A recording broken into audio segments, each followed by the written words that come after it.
se i contendenti non decidono almeno un cessate il fuoco e non si aprono tavoli di trattativa, è evidente che l'escalation può portare anche alla catastrofe, è chiaro.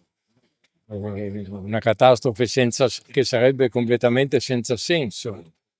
Perché? Perché nessuno dei contendenti è una minaccia all'ordine globale.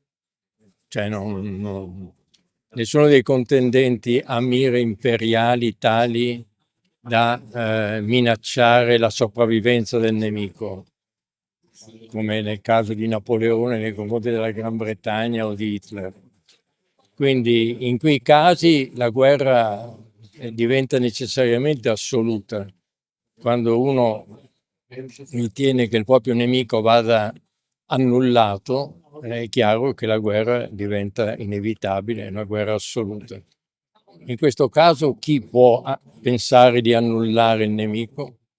E quindi la tecne politica sarebbe, appunto l'arte politica suggerirebbe, visto che questa minaccia assoluta non esiste, di trattare.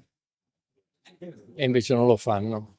E allora è la condizione di prima della prima guerra mondiale in cui nessuno in realtà voleva scatenare una guerra per sopprimere il proprio nemico, ma poi la guerra l'hanno fatta. Ripeto, non l'esperienza della seconda guerra mondiale, perché lì c'era una potenza che aveva dichiarato guerra totale ad altre potenze, cioè voleva l'egemonia, distruggendo il potere delle altre potenze. E allora in quel caso la guerra è inevitabile.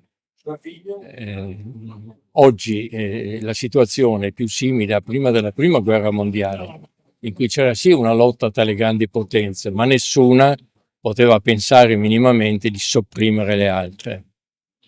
Eppure alla fine hanno fatto la guerra, perché appunto se tu non disinneschi l'escalation ragionando, cioè vedendo che nessuno è una minaccia totale per te, ragionando, se non disinneschi prima o dopo capita Sarajevo, capita l'incidente, capita il missile che cade su Mosca, capita il missile russo che cade su Varsavia per errore, capita eccetera eccetera, ed è il disastro.